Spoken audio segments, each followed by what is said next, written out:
Selamat datang di Sabar Talks, tempat di mana kisah hidup jadi pelajaran berharga.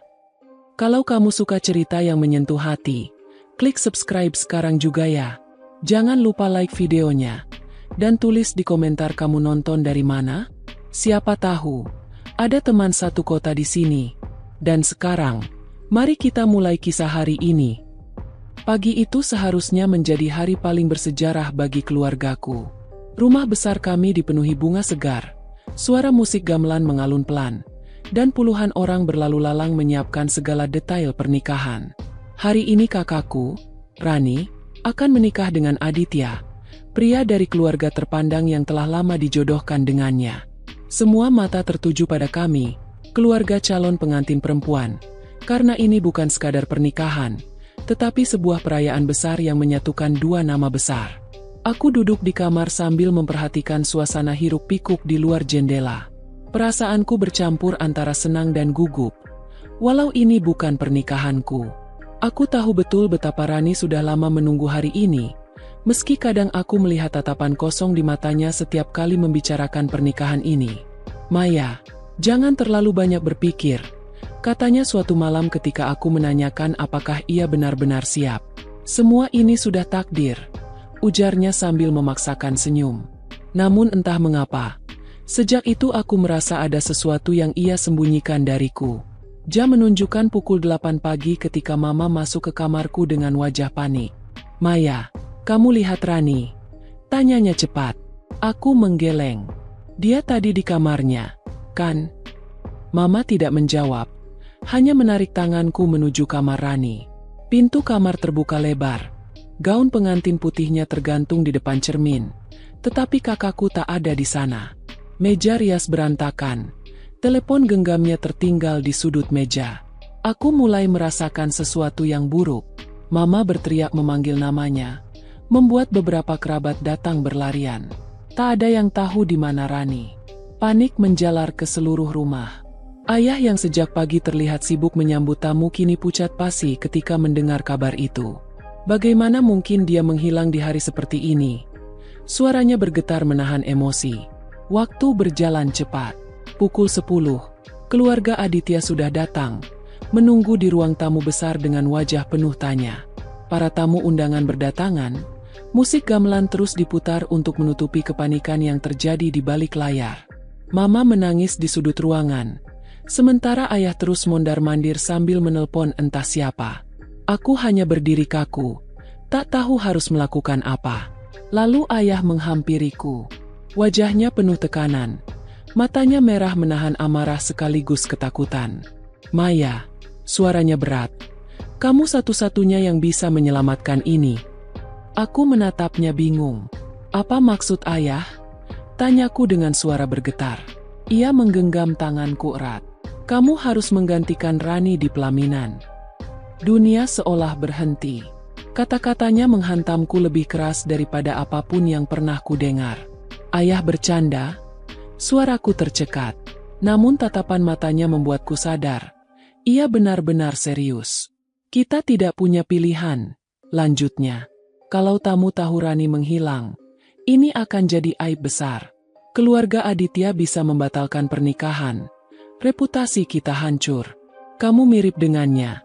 Kamu adiknya. Semua orang akan mengira itu Rani. Ini satu-satunya cara."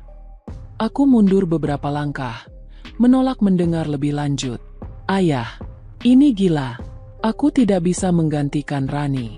Ini hidupku, bukan permainan." Tapi ayah tak menghiraukan protesku. Mama datang menghampiri, memelukku sambil menangis. "Tolong, Maya, lakukan ini demi keluarga kita. Demi nama baik kita," katanya di antara isak tangisnya. Kepalaku terasa berputar. Semua orang menatapku seperti menunggu keputusanku. Dalam sekejap, aku merasa terjebak di dalam drama yang bukan milikku.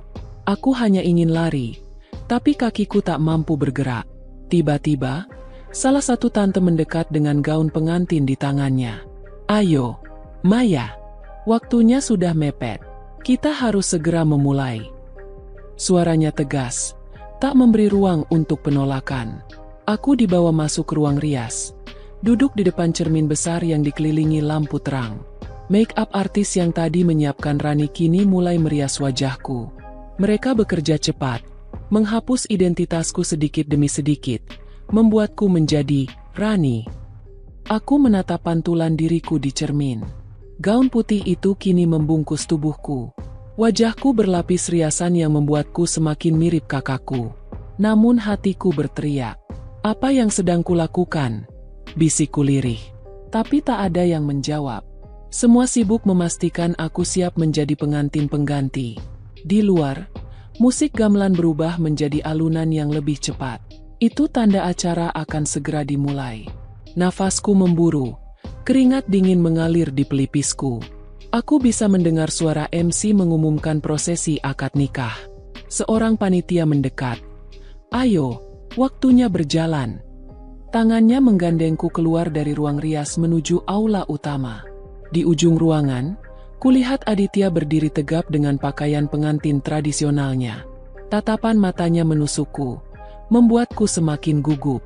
Jantungku berdegup kencang, seolah hendak meledak. Setiap langkah terasa berat, seperti aku berjalan menuju sebuah jurang. Di sekelilingku, senyum-senyum tamu undangan yang tidak tahu apa-apa terasa seperti penghakiman. Mereka mengira aku Rani. Mereka tidak tahu siapa aku sebenarnya. Dan disitulah aku berdiri, di hadapan penghulu, di samping Aditya, sebagai pengantin pengganti. Semua terjadi begitu cepat, tak memberiku waktu untuk berpikir. Namun, saat Aditya menoleh dan menatapku dalam-dalam, sesuatu di matanya membuatku semakin tak tenang. Tatapan itu, seperti ia tahu aku bukan Rani. Aku berusaha menghindari pandangannya, tapi hatiku dipenuhi rasa takut. Apa yang akan terjadi jika ia menyadari kebenarannya? Apa yang akan ia lakukan padaku setelah semua ini selesai? Aku hanya tahu satu hal. Hidupku tidak akan pernah sama lagi. Detik itu, suara penghulu terdengar menggetarkan seluruh ruangan. Semua mata tertuju pada kami. Aku merasakan tanganku dingin, hampir mati rasa. Aditya berdiri di sampingku, wajahnya tenang, tapi sorot matanya tajam seperti pisau. Ia tahu, aku bisa merasakannya. Nafasku terengah, mencoba mengatur irama jantung yang terasa seperti hendak pecah. Aku terima nikahnya Rani binti Surya dengan mas kawin tersebut. Dibayar tunai, ucap Aditya dengan lantang. Suaranya bergema, membuat tubuhku merinding. Kata-kata itu mengikatku, menjeratku dalam sebuah takdir yang tidak pernah kupilih. Sorak-sorai ucapan selamat menggema di aula. Tepuk tangan tamu undangan menutupi semua keganjilan yang hanya kurasakan seorang diri. Mama menangis di kursinya, entah karena lega atau karena terhimpit kebohongan yang semakin besar. Ayah menghela napas panjang, seperti baru saja menghindari bencana besar. Namun, bagiku, bencana itu baru saja dimulai. Setelah akad selesai, aku dipandu menuju pelaminan. Senyum yang kupaksakan terasa seperti topeng yang menutupi luka. Orang-orang mendekat, memberi selamat, menyelamati pernikahan yang mereka kira penuh berkah, tanpa tahu bahwa pengantin perempuan yang berdiri di hadapan mereka bukanlah Rani. Di antara ramainya ucapan selamat, aku merasakan tatapan Aditya yang tak lepas dariku. Ketika semua mata tertuju pada kami, Aditya mendekat sedikit dan berbisik di telingaku. "Aku tahu kamu bukan Rani." Tubuhku membeku, nafasku tertahan. Kata-kata itu menusuk seperti belati. Aku menoleh perlahan, ingin memastikan apakah ia benar-benar mengatakannya, dan mendapati tatapan matanya yang dingin. Tidak ada keraguan di sana. Ia tahu siapa diriku. Aku mencoba bersikap tenang. "Tolong jangan bicara seperti itu," bisikku pelan, hampir tak terdengar. Tapi Aditya hanya menyeringai tipis. Senyuman yang membuatku semakin gelisah. "Tenang saja," katanya lirih. "Aku tidak akan membuka rahasiamu. Setidaknya, belum sekarang." Kata-kata itu membuatku semakin tercekik dalam kebisuan. Apa maksudnya?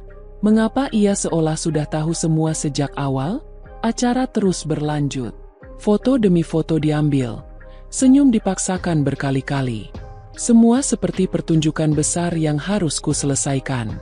Namun setiap kali Aditya menggenggam tanganku, Aku merasa bukan hanya genggaman pengantin baru, melainkan cengkeraman dari seseorang yang sedang menyembunyikan banyak hal. Menjelang malam, setelah resepsi usai, aku dibawa ke kamar pengantin. Ruangan itu dipenuhi bunga melati. Cahaya lampu temaram membuat suasana terasa aneh, asing. Aku berdiri kaku di tengah kamar. Gaun putih masih menempel di tubuhku. Semua terasa seperti mimpi buruk yang tak ada habisnya. Aditya masuk beberapa menit kemudian. Ia melepaskan jas pengantinnya dan duduk di kursi, memperhatikanku lama tanpa bicara. Keheningan itu menghancurkan pikiranku lebih dari 1000 kata. Akhirnya ia membuka suara. "Kamu Maya, bukan Rani. Benar kan?" Aku menunduk. Tak bisa menyangka lagi. Ia berdiri, mendekatiku perlahan, hingga jarak kami hanya tinggal sejengkal. Aku tidak bodoh. Maya, aku tahu Rani tidak akan pernah menikahiku dengan sukarela. Jadi katakan padaku. Suaranya rendah tapi menekan. Kemana dia pergi? Aku menatapnya, mencoba membaca maksud di balik kata-katanya. Aku tidak tahu, jawabku jujur, meski terdengar seperti kebohongan. Aditya menatapku lama, seolah menimbang apakah ia akan mempercayaiku atau tidak. Ia kemudian tertawa pendek. Sebuah tawa yang lebih menakutkan daripada amarah. Kalau begitu, biarkan aku memberitahumu sesuatu, Maya. Ia berjalan ke arah jendela, membuka tirai, menatap keluar. Pernikahan ini bukan hanya tentang aku dan Rani. Ini tentang dua keluarga besar. Tentang perjanjian yang sudah dibuat jauh sebelum kita lahir. Aku mengerutkan dahi, tidak mengerti. Apa maksudmu? Ia berbalik, menatapku dengan senyum tipis. Kamu akan tahu nanti. Tapi satu hal yang perlu kamu pahami, Maya. Mulai malam ini, kamu adalah istriku. Dan kamu akan memainkan peran itu, apapun yang terjadi. Hatiku tercekat mendengarnya. Kata-kata itu bukan janji, melainkan peringatan. Malam itu aku tak bisa tidur. Bayangan tentang Rani menghantui pikiranku. Kemana dia pergi? Mengapa ia kabur di hari pernikahannya? Apa yang ia sembunyikan dariku? Pagi harinya, rumah sudah sepi. Para tamu sudah pulang. Hanya tersisa keluarga inti. Mama masuk ke kamar, membawa sarapan. Wajahnya terlihat lebih tenang, seolah semua masalah sudah selesai. Tapi aku tahu, masalah baru saja dimulai. Bagaimana perasaanmu? Tanya Mama pelan. Aku menatapnya dengan mata berkaca-kaca. Kenapa harus aku? Ma? Kenapa ayah memaksaku? Suaraku pecah. Mama terdiam lama, lalu berkata lirih. Kadang kita harus melakukan sesuatu yang tidak kita inginkan demi menyelamatkan semua orang. Aku ingin marah, ingin berteriak bahwa ini tidak adil, tapi suaraku tak keluar. Ketika Mama keluar, aku melihat ponsel Rani yang semalam terburu-buru dimasukkan ke dalam tas pengantinnya. Aku mengambilnya. Layar ponsel terkunci, tapi dengan cepat ku pencet pola yang sering kupakai di ponselnya. Berhasil. Kotak masuk pesan berisi puluhan chat dari seseorang bernama A. Pesan terakhir yang ia terima membuat darahku berdesir. Jika kau tetap menikah dengannya, hidupmu berakhir. Pilihanku sudah jelas. Rani. Aku menunggumu di tempat biasa. Pesan itu dikirim dini hari, beberapa jam sebelum ia menghilang. Tanganku gemetar membaca kalimat itu. Siapa? A? Apa maksud hidupnya berakhir? Dan di mana? Tempat biasa. Yang dimaksud? Aku baru menyadari satu hal. Kakakku tidak sekadar kabur karena takut menikah. Ada sesuatu yang jauh lebih besar dari sekadar perjodohan. Sesuatu yang berbahaya. Dan sekarang, aku terjebak di tengah semuanya. Ponsel itu masih kugenggam erat. Jari-jariku dingin seakan kehilangan darah. Pesan dari seseorang bernama A. Terus berputar di kepalaku. Jika kau tetap menikah dengannya, hidupmu berakhir. Kalimat itu bukan sekadar ancaman. Itu terdengar seperti ultimatum. Peringatan akan sesuatu yang jauh lebih kelam. Siapa? A? Kekasihnya? Seseorang yang ingin merebutnya dari Aditya? Atau Seseorang yang tahu rahasia gelap keluarga ini? Suara ketukan pintu membuatku tersentak. Maya, kita harus bicara. Itu suara Aditya. Aku buru-buru menyembunyikan ponsel Rani di bawah bantal, berusaha terlihat tenang. Pintu terbuka, dan ia berdiri di sana dengan kemeja kasual, tampak berbeda dari sosoknya semalam. Namun, tatapan matanya tetap sama, tajam, menghujam. Kita harus menetapkan beberapa hal, katanya, masuk tanpa menunggu izin. Ia menutup pintu di belakangnya, lalu berjalan ke arahku. Aku tahu kamu bukan Rani, tapi di mata dunia, kamu adalah istriku. Kita tidak bisa membiarkan siapapun tahu tentang ini. Mengerti? Aku mengangguk pelan, meski di dalam hati aku ingin menolak semua ini. Tapi Rani, kita harus mencarinya, kataku memberanikan diri. Aditya menghela napas panjang, kemudian duduk di kursi di seberangku. Aku sudah mencarinya. Ia menatapku lama, tapi sepertinya dia tidak ingin ditemukan. Kenapa kau berkata begitu? Tanyaku, mencoba menggali. Aditya tidak langsung menjawab. Ia malah memandang keluar jendela, lalu berkata lirih. Rani punya pilihannya sendiri. Dia sudah lama tidak bahagia. Pernikahan ini bukan keinginannya. Aku terdiam. Jadi benar, pernikahan ini memang dipaksakan. Tapi itu saja tidak cukup menjelaskan kenapa Rani kabur di pagi hari akad. Apalagi dengan pesan dari A, yang terdengar seperti ancaman. Aku memberanikan diri bertanya, Aditya, siapa sebenarnya, A? Apakah kamu tahu? Kali ini Aditya menoleh. Alisnya mengernyit. Dari mana kamu tahu nama itu? Aku menahan napas. Salah bicara bisa membuatku terpojok. Aku pernah mendengar Rani menyebut namanya. Bohongku setengah hati. Aditya mengamati wajahku, seolah mencoba membaca pikiranku. Kalau kau tahu siapa, kau akan mengerti kenapa dia lari, katanya akhirnya. Aku menggenggam ujung gaunku, menahan diri agar tidak bertanya lebih jauh. Kata-katanya meninggalkan lebih banyak misteri daripada jawaban. Hari-hari setelah itu berjalan seperti mimpi buruk.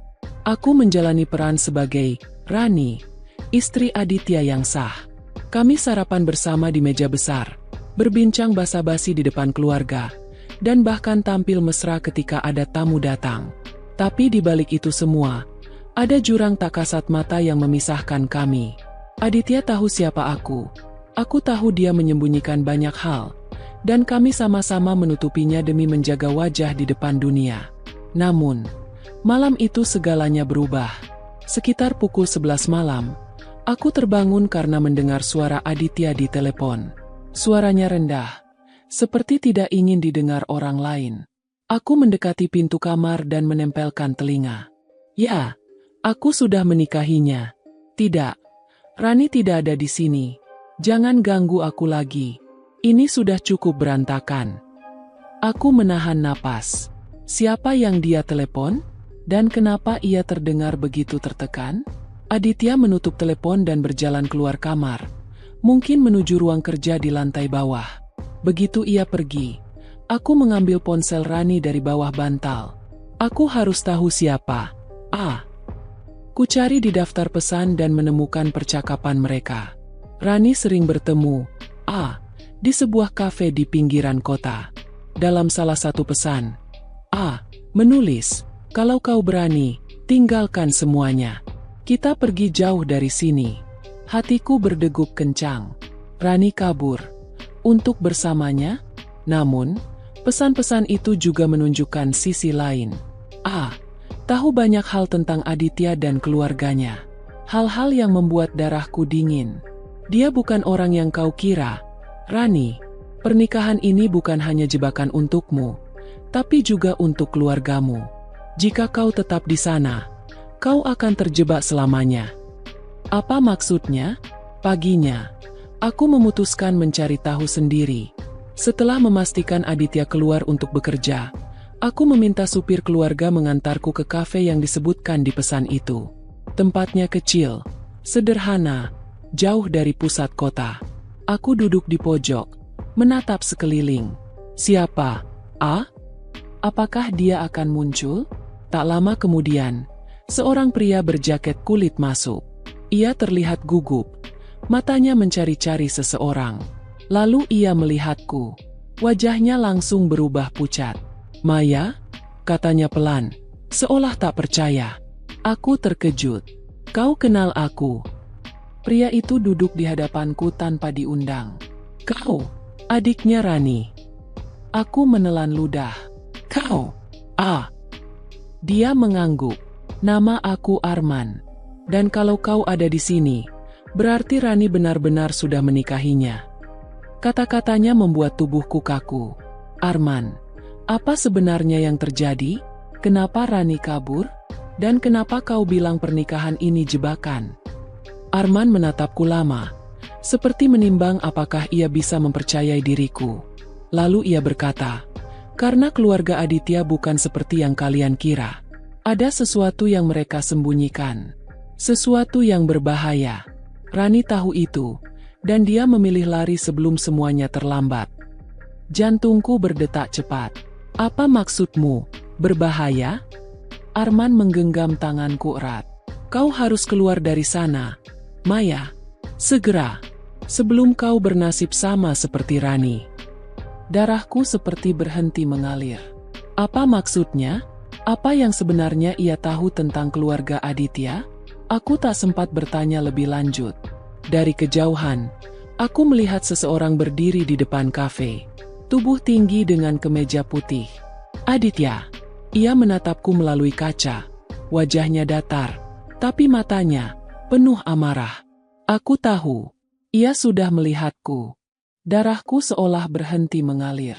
Jantungku memukul keras di dada ketika Aditya membuka pintu kafe dan melangkah masuk dengan langkah mantap. Semua orang yang ada di dalam kafe menoleh menatapnya.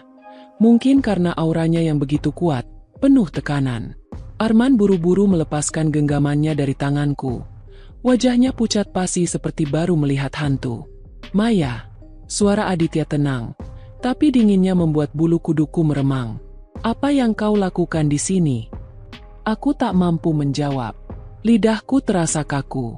Arman mencoba berdiri, namun Aditya sudah melangkah mendekat. Ia menatap Arman dengan sorot mata seperti pemangsa yang menilai buruannya. "Jadi ini, yang terkenal itu," ucap Aditya dengan nada menghina. Lelaki pengecut yang hanya bisa bersembunyi di balik pesan-pesan murahan. Arman menatap Aditya dengan wajah menegang. "Aku tidak takut padamu," katanya, meski suaranya terdengar sedikit bergetar. Aditya tertawa pendek, dingin, lalu mendekatkan wajahnya pada Arman. "Kau seharusnya takut, karena kau tahu terlalu banyak." Aku berdiri buru-buru, mencoba menenangkan keadaan. "Aditya, hentikan. Ini tempat umum." Aditya menoleh padaku. Sorot matanya masih menusuk. "Kita pulang," katanya singkat. Aku belum selesai bicara dengannya. Aku mencoba memberanikan diri, tapi Aditya mendekat. Suaranya berubah lirih namun penuh ancaman. "Kalau kau tidak ikut aku sekarang, Maya, aku pastikan kau tidak akan melihat pria ini lagi." Ancaman itu jelas bukan sekadar kata-kata kosong. Aku tahu ia mampu melakukannya. Dengan gemetar, aku akhirnya mengikuti Aditya keluar dari kafe, menoleh sekilas ke arah Arman yang masih berdiri kaku di tempatnya. Tatapan kami bertemu. Ada permohonan tak terucapkan di matanya. "Jangan diam saja. Cari tahu kebenarannya." Mobil melaju kencang di jalan raya. Keheningan di dalam mobil terasa menghancurkan. Aku menatap keluar jendela, berusaha menghindari tatapan Aditya yang duduk di sampingku.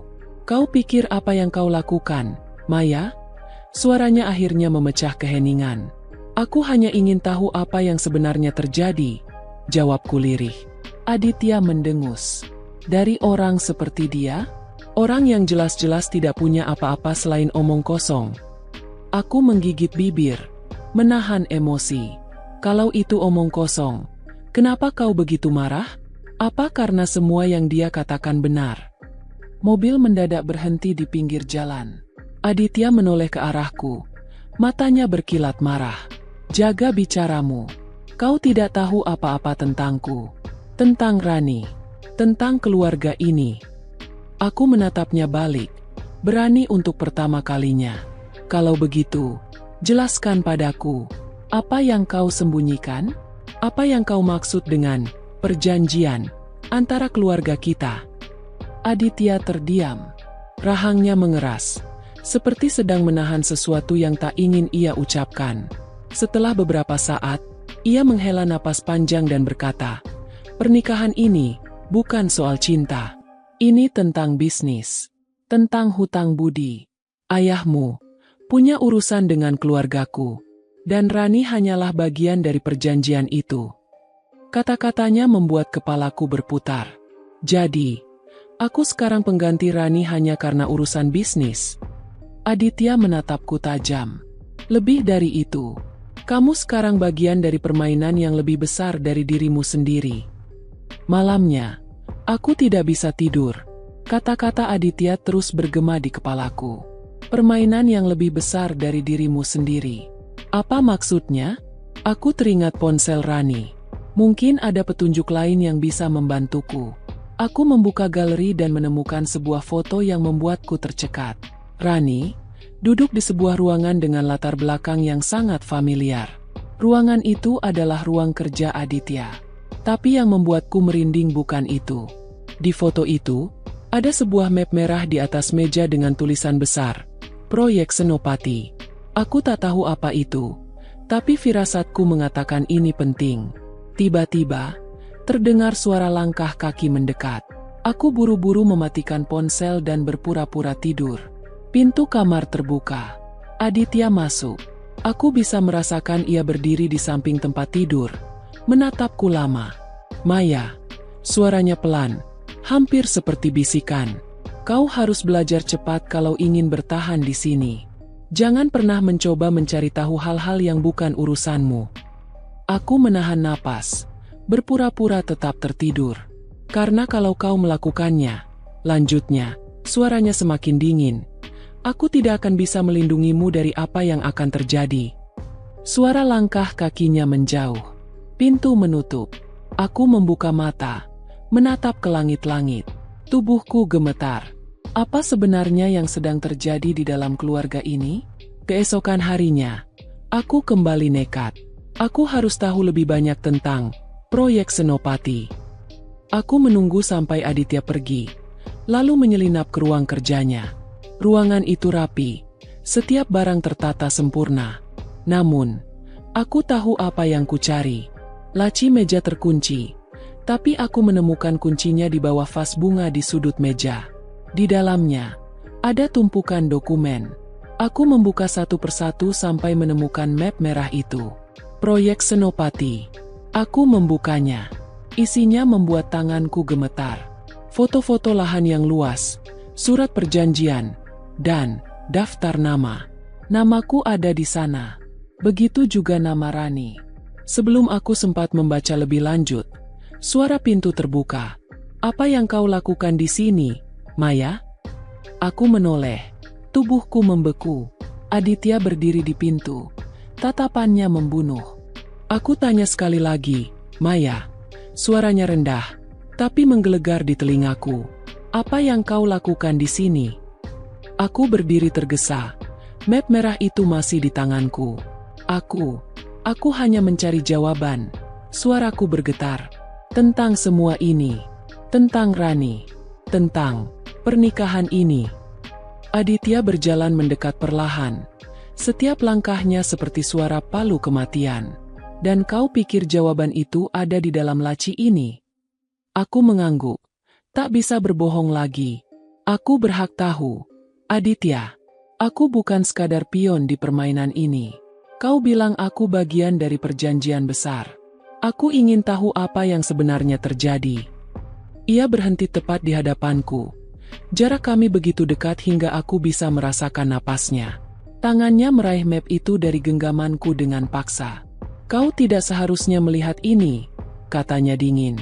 Aku mengumpulkan keberanian, meski jantungku berdetak kencang. "Kenapa?" "Karena kalau aku tahu semuanya, kau tak bisa lagi mengendalikanku." Aditya menatapku lama. Matanya berkilat. Kau tidak mengerti, Maya. Semua ini bukan hanya tentangmu. Bukan hanya tentang Rani. Ini tentang dua keluarga yang mempertaruhkan segalanya. Aku tak mundur. Kalau begitu jelaskan padaku. Apa sebenarnya proyek Senopati? Kenapa namaku dan nama Rani ada di dalam daftar itu?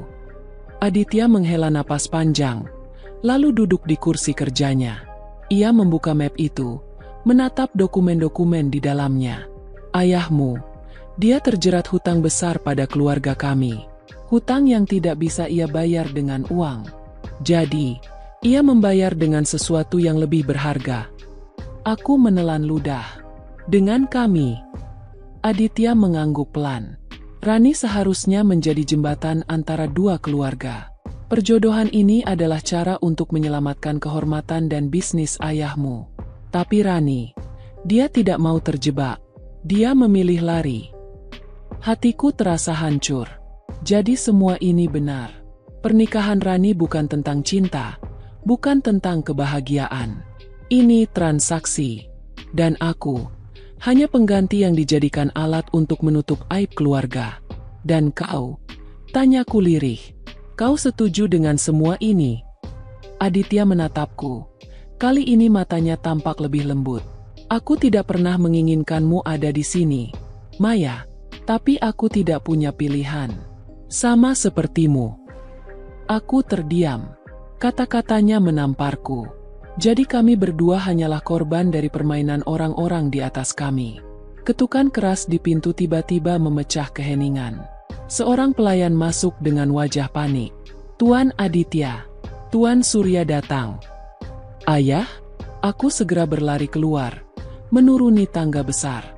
Dan di sana, di ruang tamu, ayah berdiri dengan wajah penuh kecemasan. Mama di sampingnya, berusaha menenangkannya. Maya, suara ayah serak. Kita harus bicara. Sekarang. Kami semua duduk di ruang tamu. Aditya menyusul. Duduk dengan wajah datar. Aku tahu ini akan terjadi, kata ayah, menatapku dengan mata berkaca-kaca.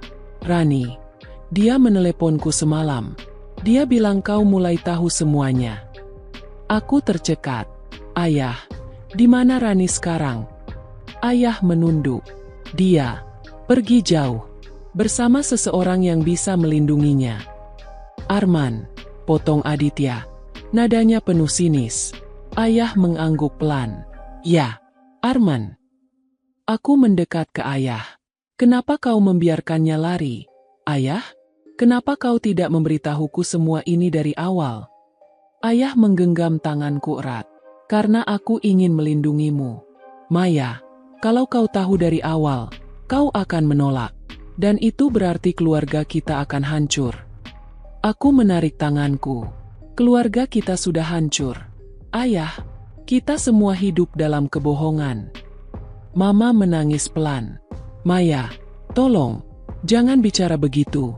Ini semua demi kebaikanmu. Tidak, suaraku meninggi. Demi kebaikan kalian, mungkin, tapi bukan aku. Tiba-tiba suara pintu terbuka. Semua menoleh. Rani berdiri di sana. Aku hampir tak mengenalinya. Wajahnya pucat, tubuhnya tampak kurus, tapi matanya menyala dengan keberanian yang belum pernah kulihat sebelumnya. Arman berdiri di belakangnya, menatap tajam ke arah Aditya. Rani, suaraku tercekat. Ia berjalan mendekat, berdiri di tengah ruangan. Sudah cukup, aku tidak akan diam lagi. Rani, apa yang kau lakukan di sini? Tanya Aditya dengan nada mengancam. Aku datang untuk mengakhiri semua ini, jawab Rani lantang. Suasana menjadi tegang. Ayah berdiri, mencoba mendekatinya. Tapi Rani mengangkat tangan, menghentikannya. Kalian semua sudah cukup mempermainkan hidupku, katanya menatap ayah dan Aditya bergantian. Aku tahu tentang proyek Senopati. Aku tahu pernikahan ini hanyalah cara untuk menutupi permainan kotor kalian. Dan aku tidak akan ikut dalam kebohongan ini lagi. Aku merasakan tubuhku bergetar mendengar ucapannya. Semua rahasia yang kutebak-tebak akhirnya terucap dari mulutnya sendiri. Aditya berdiri, mendekatinya. Kau pikir kau bisa lari dari semua ini, Rani? Dari keluargaku? Dari perjanjian yang sudah dibuat? Rani menatapnya dingin.